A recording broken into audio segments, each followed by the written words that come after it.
샬롬. 오늘도 믿음으로 산다는 것은 무엇인가? 이 시리즈에 공부하러 오신 여러분을 주의 이름으로 환영합니다.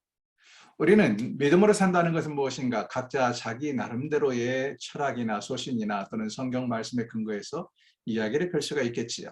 그러나 오늘 우리는 이 믿음으로 산다는 것은 무엇인가에 대한 시리즈를 가지고 여러 각도에서 하나님의 말씀에 근거해서 믿음으로 산다는 것이 무엇인가를 접근하고 있습니다. 오늘 우리가 함께 살펴볼 주제는 믿음으로 산다는 것은 무엇이냐?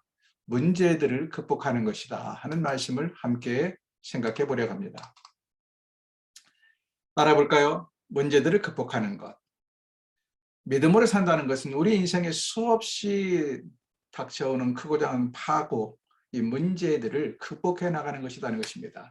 여러분 바닷가에 나가 보시면 파도의 크고 작음은, 풍랑의 크고 작음은 차이가 있지만 24시간 한 번도 쉬지 아니하고 물결은 출렁출렁거립니다. 물론 작은 풍랑보다 큰 풍랑이 훨씬 위험하고 넘기 힘든 건 사실입니다. 그러나 중요한 것은 문제는 끊임없이 닥쳐온다. 우리 인생에도 마찬가지다는 것이죠. 문제는 언제나 끊임없이 닥쳐옵니다. 그러므로 우리 인생에 문제가 없기를 극복하지 마시고 오히려 그 문제가 크든 작든지 간에 어떻게 극복해 나갈 것이냐. 우리 하나님께서 우리에게 힘을 주시고 능력을 주시면 우리는 이 모든 문제를 극복해 나갈 수가 있습니다. 어떻게 하면 문제를 극복해 나갈 것이냐. 믿음으로 산다는 것은 바로 이 문제들을, 수없이 닥쳐오는 문제들을 극복해 나가는 것이다 하는 말씀을 오늘 함께 살펴보려고 합니다. 우리는 마치 파도처럼 밀려오는 문제에 쌓여 인생을 살아갑니다. 내가 지금 씨름하고 있는 문제는 무엇인가? 문제들을 만날 때 나의 반응은 무엇인가? 문제가 아니라 문제에 대한 나의 무엇이 문제일까요? 반응이 문제이다. 이렇게 말씀드리고 싶어요.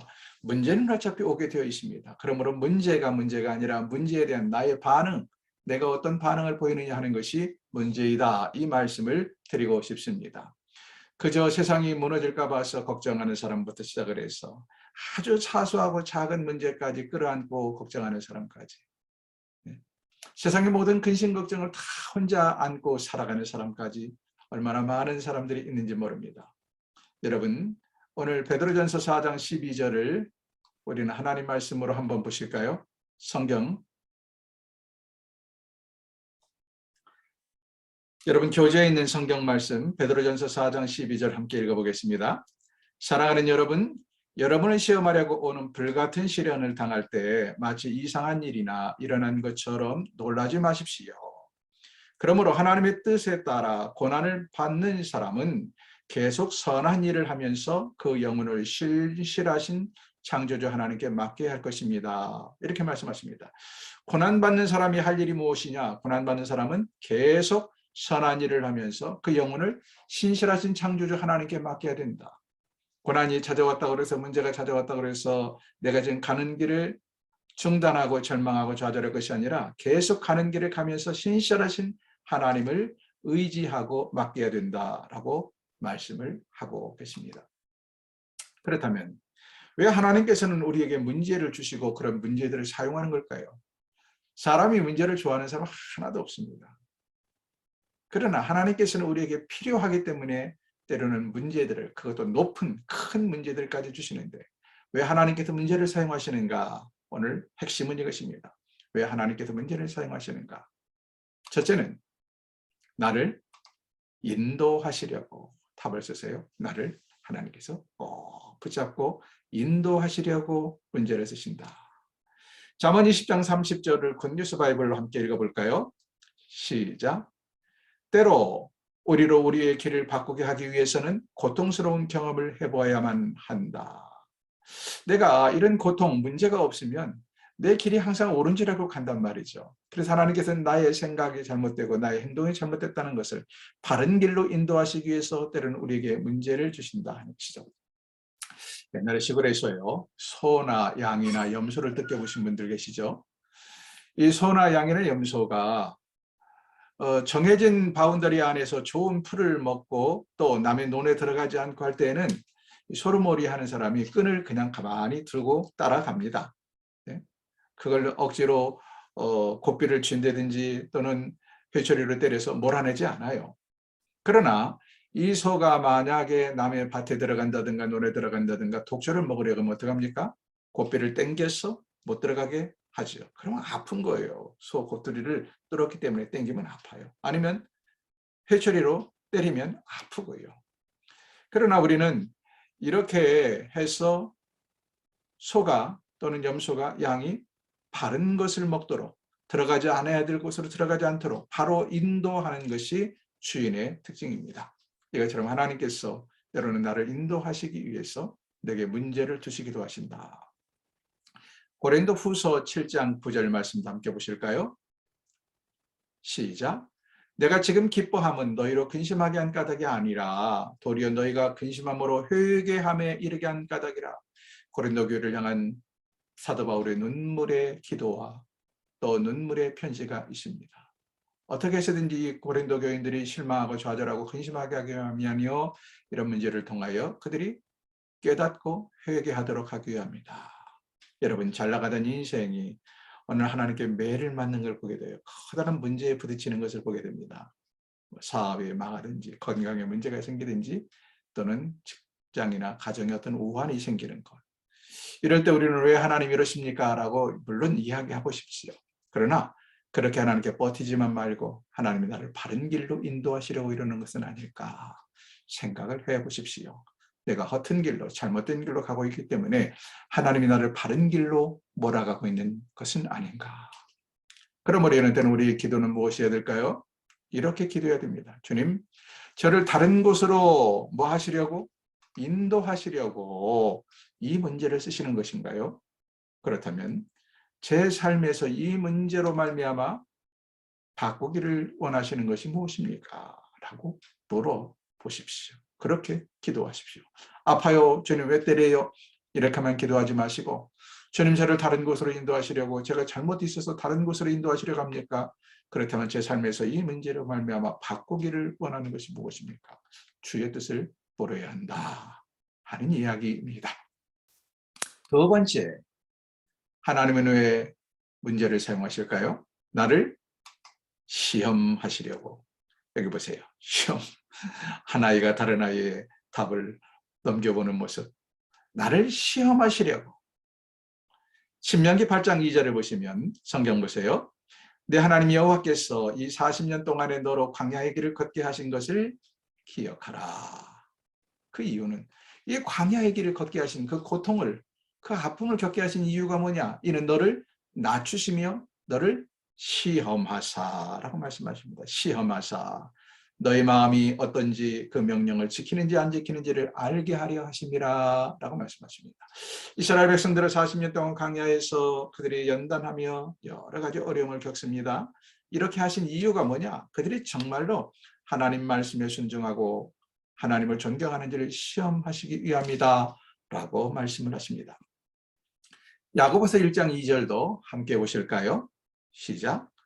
내 형제들아 너희가 여러 가지 시험을 만나거든 온전히 어떻게 여기라? 기쁘게 여기라. 시험을 만나거든, 문제를 만나거든, 어려움을 만나거든 오히려 기쁘게 여기라. 이는 너희의 믿음의 시련이 인내를 만들어낸 줄을 너희가 알미라. 이렇게 말씀하십니다. 그러므로 여러분, 우리가 살면서 문제를 만났을 때 첫 번째 기도에는 뭐였어요? 나를 인도하시려고. 내가 잘못된 길로 가고 있고 그래서 나를 다른 방향으로 인도하시려고 그러신다면 내가 바꾸어야 해야 될 것이 무엇인지를 보여주옵소서. 이것이 첫 번째 기도였다면 두 번째는 주님 저를 시험하시려고 이 문제를 쓰고 계신 것인가요? 이 아픔을 제게 주시는 것인가요? 그렇다면 제 삶에서 이 문제로 말미암아 드러내야 할 것, 드러내야 할 것이 무엇인지 말씀하옵소서. 이렇게 기도해야 합니다. 여러분, 나의 약한 부분, 나의 허물을 드러내는 것, 이것은 매우 중요합니다. 우주 비행사 시험을 치르는데 뭐 한두 번 시험을 치르지 않겠지요. 처음부터 물론 적정한 사람 의무나 여러 가지 테스트를 통해서 예비 선발자가 돼도요. 그 예비 선발자 중에서 또 추리고 나가는데 끊임없는 시험이 계속됩니다. 뭐 체력 시험, 정신력 시험, 모든 테스트 하나하나를 이걸 통해서 그 사람이 약한 부분이 무엇인가, 결함이 무엇인가를 드러내는 거예요. 그래서 이것은 저 사람을 훈련시켜서 쓸 수 있다 또는 안 된다. 그러면 탈락을 시키는 것이고 이렇게 보강을 해서 이런 분야에 써야 되겠다라고 하면 그 단계를 넘어가는 것이죠. 이것처럼 하나님께서 우리를 시험하시는 이유 중에 하나가 뭐냐? 우리를 시험을 통해서 우리 약한 부분을 드러내고 보완하도록 하기 위함이다 하는 이야기가 되겠습니다. 세 번째 이유는 뭘까? 나를 교정하시려고. 교정이라고 했어요. 교정이 뭡니까? 잘못된 것을 바로 고치는 것을 교정이라고 해요. 하나님이 왜 내게 어려움을 주시고 문제를 주시느냐? 문제, 아픔을 주시느냐? 나를 바로 고치기 위해서다. 시편 119편 71절을 함께 읽어볼까요? 시작. 고난 당하는 것이 나에게 유익이다. 여러분, 고난이 좋은 사람이 어디가 있어요? 아픔이 문제가 좋은 사람이 어디가 있어요? 그런데 오늘 시편 기자는 말합니다. 고난 당하는 것이, 아픔이, 고통이 내게는 오히려 유익이다. 왜? 이것 때문에 내가 주의 율례를 배우게 되었나이다. 이 고난이 없었다면, 이 아픔이, 이 문제가 없었다면 더 교만해지고 자기가 잘난 탓에 인생을 사는 줄 알았을 텐데, 아픔을 겪고 문제를 겪다 보니까 내가 이런 부분이 잘못되었구나. 내가 이런 것들이 제대로 하나님의 말씀에 순종하지 못했구나 하고 바로 잡게 된다 하는 이야기입니다. 혹시 요통, 우리 보통 이제 동양어로 요통이라고 말하는데 또 뭐 좀 심하면 디스크라고 학문적인 용어를 쓰기도 하죠. 요통 환자들이 참 많지요. 카이로프라틱 의사들 앞에 가보면 그들이 하는 일이 뭡니까? 자세가 삐뚤어져서 그래요 라고 말합니다. 그리고는 자세를 교정하는 일을 카이로프라틱 하는 의사들이 합니다. 자, 왜 요통이 옵니까? 근본적인 문제가 뭐예요? 자세가 비틀어졌기 때문에. 그래서 그 자세를 교정하는데 오랜 시간이 걸리고 또 때로는 아프기도 합니다. 그 교정하는 자체가. 그러나 이런 고통이 만약에 없었다면, 내가 이 고통 자체가 없었다면, 요통이 없었다면 내 자세가 구부러진 것도 모릅니다. 허리가 쉰 것도, 척추측만증이 있는 것도 모르고요. 네? 등뼈가 앞으로 쉰지도 모르고 목뼈가 앞으로 일자목인지도 모릅니다. 아픔이 있어야, 이 통증이 있어야 내가 아프구나 하고 병원에 찾아가고 잘못된 자세를 교정받게 된다. 그러므로 때로는 고통이 우리에게 유익입니다. 고통이 우리에게 유익이다. 암을 보세요. 암이 문제가 뭡니까? 이게 통증을 못 느낀다는 거예요. 허리 같은 데는 조금만 아프면, 자세가 조금만 삐뚤어지면 이제 통증이 시작이 되어서 병원에 찾아가게 되는데, 암은 이게 상당히 2기, 3기 이렇게 번질 때까지 전혀 통증이 없는 암들이 있다는 것이죠. 얼마나 문제입니까? 그래서 때로는 문제가 내게 유익이다.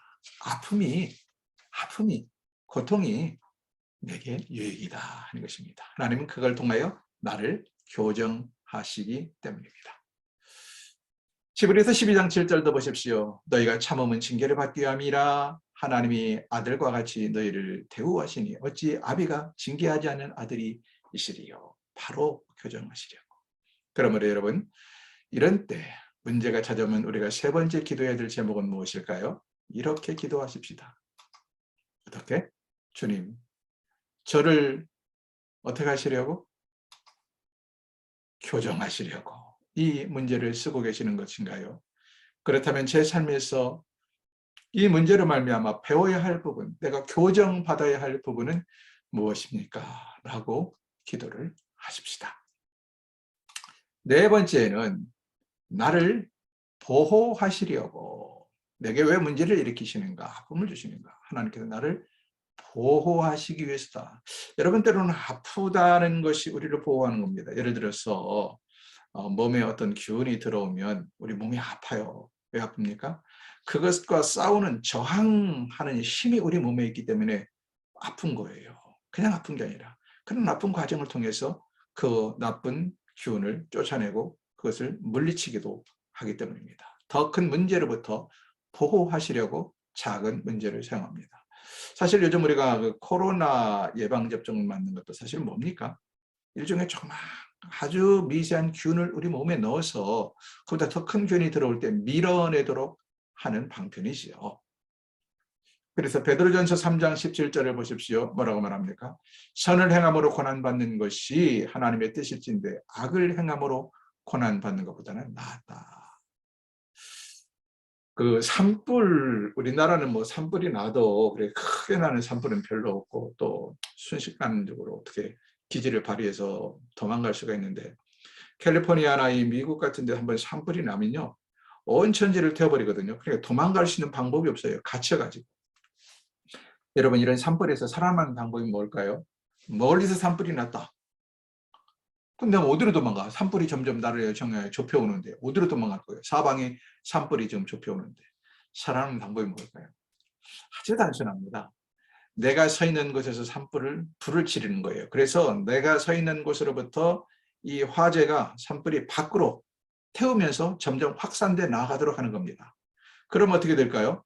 밖에서부터 산불이 타 들어오다가 내가 불을 지른 이 바운더리가 점점 커지면서 거기서 멈추게 되는 거예요. 그래서 나는 화염에 쌓이지도 않게 되고 또 그 열기에 숨이 막히지도 않게 되고 그래서 살아남을 수가 있는 것입니다. 그것이 나를 보호하는 방편이다. 하나님께서 나를 더 큰 문제로부터 보호하시기 위해서 때로는 이렇게 아픔과 작은 문제를 허락하시기도 한다 하는 것을 기억하십시다. 그럼 우리는 때는 우리가 뭐라고 기도해야 될까요? 주님, 저를 사용하시려고 이 문제를 쓰고 계신가요? 그렇다면 제 살면서 이 문제로 말미암아 변화되기를 바라시는 것이 무엇입니까? 이렇게 기도해야 합니다. 마지막 5번째, 하나님 왜 내게 문제를 주신 건가? 나를 완성하시려고. 답을 쓰십시오. 나를 완성하시려고 때로는 내게 문제를 주신다. 로마서 5장 3절을 보십시오. 다만 이뿐 아니라 우리가 환난 중에도 즐거워하나니, 환난 중에도 즐거워한대요. 문제 중에도 즐거워한대요. 어려움 중에도 즐거워한대요. 왜? 이는 환난은 인내를 낳고 인내는 연단을 낳고 연단은 소망을 이루는 줄 알미니라. 결국은 환난이 어디까지 나갑니까? 소망까지 나갑니다. 우리에게 어떤 문제가 결국은 그 문제를 하나님께서 나를 완성시키려 한다는 그 소망을 갖게 된다. 포항제철의 용광로가 약 1300도 정도 된다고 그래요. 1300도. 사실 우리는 100도만 되면 물이 끓는데 1300도가 어느 정도인지를 잘 모르죠. 1300도는 모든 철을 녹여버립니다. 왜 그럼 그렇게 고온에서 달아올라야 될까요? 1300도의 고온이 되어야 쇳물에서 불순물을 빼버리고 순수한 쇠를 만들어내기 때문입니다. 제철소뿐만 아니라 재련소, 금을 연단하는 데는 더욱더 그렇습니다. 순수한 금을 만들어내기 위해서는 어마어마한 온도로 가열을 해야 불순물이 빠져나온다 하는 것이죠. 여러분, 하나님께서 우리를 완성시켜서 쓰시기를 원합니다. 그런데 불구하고 우리 인간이 부족함이 많아요. 나의 인격이나 나의 습관이나 버릇이나 기질이나. 그래서 하나님께서 때로는 나를 완성시키기 위해서 순도 100%의 사람으로 만들기 위해서 나를 시험하시고 어려움을 주시기도 하신다 하는 이야기입니다. 그러므로 이런 경우라면 우리는 뭘 하고 기도해야 될까요? 주님, 저를 뭐 하시려고? 완전케 하시려고 이 문제를 쓰고 계신 것인가요? 그렇다면 제가 어떻게 이 문제로 말미암아 달라질 수 있을까요? 라는 기대를 가지고 기도하며 기다려야 합니다. 여러분, 우리 하나님은요, 우리가 생각하는 처럼 무슨 그리스 로마 신화에 나오는 그런 악한 인간들의 고통을 보며 즐겨하는 그런 신이 아닙니다. 하나님의 마음은 어떤 마음일까? 어린아이의 손을 꼭 붙들고 있는 엄마, 아빠의 손을 보십시오. 이것이 바로 하나님의 마음이에요. 하나님의 마음은 하나님은 나의 문제를 아십니다. 외면하는 것이 아니에요. 몰라서 가만히 있는 게 아니에요. 하나님은 일거수일투족을 나를 향하여 눈을 떼지 않는 전능하신 분이기 때문에 나의 문제와 나의 아픔을 아신다. 얼마나 중요합니까? 멀리서도 나의 생각을 읽고 계신 하나님. 두 번째로, 하나님 나의 문제 앞에 마음 아파하신다는 거예요. 내가 고통을 당하고 어려움을 당할 때 하나님은 고소해하고 박수를 치는 분이 아닙니다. 우리 그리스 로마 신화에 보면 신들이 참 야비해요. 인간들이 고통을 당할 때 또는 심지어는 인간들이 서로 사랑하지 못하도록 배반까지 하는 걸 보게 되죠. 우리 하나님은 그런 신화에 나오는 신이 아닙니다. 전능하신 하나님, 나의 아픔과 나의 고통을 아십니다. 뿐만 아니라 그것 때문에 우리 하나님께서 아파하세요. 더 중요한 것은 그 하나님은요, 나의 문제를 바꾸실 능력이 있는 전능하신 분이라는 사실이에요. 능력이 있는 전능하신 하나님. 능력이 없어서 우리의 아픔을, 우리의 문제를 그냥 우두커니 지켜보는 분이 아니에요. 단지 하나님은 내 생각은 너희 생각과 달라서 마치 하늘이 땅보다 높음 같이 내 생각이 너희 생각보다 높으며라고 말씀하시잖아요. 하나님의 특별한 섭리, 앞에서 본 이 5가지 하나님의 목적이 있기 때문에 우리를 하나님께서는 그렇게 지켜보십니다. 때문에 마지막, 하나님은 나의 문제보다 나를 먼저 바꾸기를 원합니다. 나의 문제 바꾸는 건 능력이 하나님께서 한순간입니다. 그러나 하나님은 나의 문제보다도 나를 먼저 바꾸기를 원하신다. 나를 먼저 바꾸기를 원하신다. 내가 바꾸기 전에는요, 나의 문제, 나의 어려움이 없어지지 않습니다. 설령 잠깐 지금의 당면한 문제는 없어질 수 있어요. 그러나 또다시 하나님께서 내가 바뀌지 않으면 또 다른 문제를 통하여 나를 바꾸시기를 원하신다는 사실을 기억하십시오. 그만큼 하나님은 나를 사랑하시기 때문에, 나를 완성시키기 위해서 하나님은 나에게 문제를 주신다. 그러므로 결국 믿음으로 산다는 것은요, 문제를 만났을 때 첫째는 두려워하지 않는 것입니다. 두려워하지 않는 것, 따라하세요. 두려워하지 않는 것. 두 번째는 불평하거나 원망하지 않는 것입니다. 따라합시다. 불평하거나 원망하지 않는 것. 왜? 전능하신 하나님, 그 하나님의 목적이 있어서 내게 문제를 주시기 때문입니다. 마지막 세 번째로는 문제를 극복하는 것입니다. 어떻게? 하나님의 문제를 주신 의도가 무엇인가를 깨닫고 그대로 순종할 때 문제가 극복이 되게 됩니다. 사랑하는 여러분, 그러므로 문제를 만났다고 해서 두려워하거나 고민하지 마십시다. 하나님께서 오늘도 나를 어떻게 들어주시기를 원하는지, 어떻게 나를 교정하기를 원하시는지, 어떻게 나를 보호하시기를 원하시는지, 어떻게 나를 완성시키시기를 원하시는지, 도대체 이 문제를 통해서 하나님이 원하시는 것이 무엇인가를 깨닫고 하나님께 기도하며 그 문제를 극복해 나갈 수 있기를 주의 이름으로 축원합니다. 오늘은 여기까지 하겠습니다. 오늘도 수고 많으셨습니다.